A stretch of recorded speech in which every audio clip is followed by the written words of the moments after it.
বলছিলাম তীব্র গরমে অসহনীয় জনজীবন এবং গতকাল সর্বোচ্চ তাপমাত্রা রেকর্ড হয়েছে দিনাজপুরে এবং সেটি ছিল 38.5 ডিগ্রি সেলসিয়াস। আজকে দিনাজপুরের পরিস্থিতির আপডেট নিতে চাই, যুক্ত হচ্ছে সেখান থেকে সহকর্মী খালিদ আরাফাত।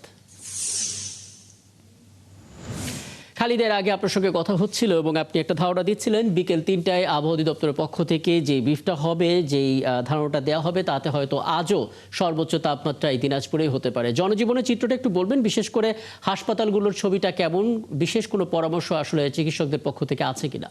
সাকিব, যেটি হচ্ছে যে এই প্রচন্ড গরমে কিন্তু যে গরমজনিত যে রোগগুলোর কিন্তু প্রকোপ একটু একটু করে বাড়ছে, বিশেষ করে যে পেটের সমস্যা, ডায়রিয়া এবং এছাড়া কিন্তু হিট স্ট্রোক, এছাড়া যে ইনফ্লুয়েঞ্জার কিন্তু যে সংখ্যা রয়েছে বলছেন চিকিৎসকেরা, তো সেটি কিন্তু একটু একটু করে বাড়ছে।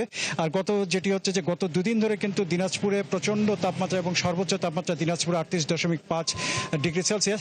তবে একটু আশার আলো আছে, যেটি আবহাওয়া অফিস জানিয়েছে যে আজকে বিকেলের পরে বা সন্ধ্যার দিকে রংপুর বিভাগের কিছু কিছু এলাকায় হালকা বৃষ্টিপাত হতে পারে, এতে আবহাওয়া কিছুটা তাপমাত্রা নিচে নামতে পারে, এরকম যেটি হচ্ছে যে আবহাওয়া অফিস আশার আলো দেখিয়েছে। এদিকে কিন্তু আমরা দেখতে পাচ্ছি যে সড়কগুলোতে কিন্তু একেবারে খুব প্রয়োজন ছাড়া মানুষ বের হচ্ছে না, কারণ একদিকে প্রচন্ড রোদ এবং তাপমাত্রা অনেক বেশি। তারপরও কিন্তু আমরা দেখেছি যে যারা খেটে খাওয়া মানুষ, তাদের কিন্তু জীবিকার তাগিদে কিন্তু তাদেরকে কাজ করতে হচ্ছে এবং বের হতে হচ্ছে, তারা কিন্তু সবচেয়ে বেশি মানে বিপাকে পড়েছেন।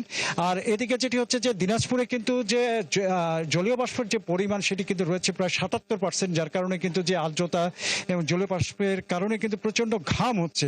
এতে কিন্তু যে ডিহাইড্রেশনে কিন্তু এক ধরনের শঙ্কা থাকে যে অনেক বেশি শরীর থেকে ঘাম ঝরার কারণে যে পানি শূন্যতা, সেজন্য চিকিৎসকরা কিন্তু বলছেন যে প্রচুর পরিমাণে পানি খেতে এবং হালকা কাপড়, সুতি কাপড় পরিধান করতে। এছাড়া যেটি হচ্ছে যে তারা কিন্তু বলছেন যে গ্রীষ্মকালীন যে ফলমূল যেমন লিচু, আম, এগুলো কিন্তু যেন পরিমিত আকারে খাওয়া হয়, খুব বেশি পরিমাণে যেন খাওয়া না হয়, তাহলে কিন্তু যে বিভিন্ন এই যে গরমের কারণে কিন্তু অনেকগুলো গুরুত্বপূর্ণ পরামর্শ চিকিৎসকদের পক্ষ থেকে এসেছে। আপনি তো আছেন খালিদ আরাফাত, পরবর্তী নিশ্চয় আরো আপনার মাধ্যমে নতুন নতুন তথ্যগুলো আমরা জেনে নিতে পারবো। দিনাজপুর থেকে আবহাওয়ার খবর এবং তাপপ্রবাহের খবর জানাচ্ছিলেন সহকর্মী খালিদ আরাফাত।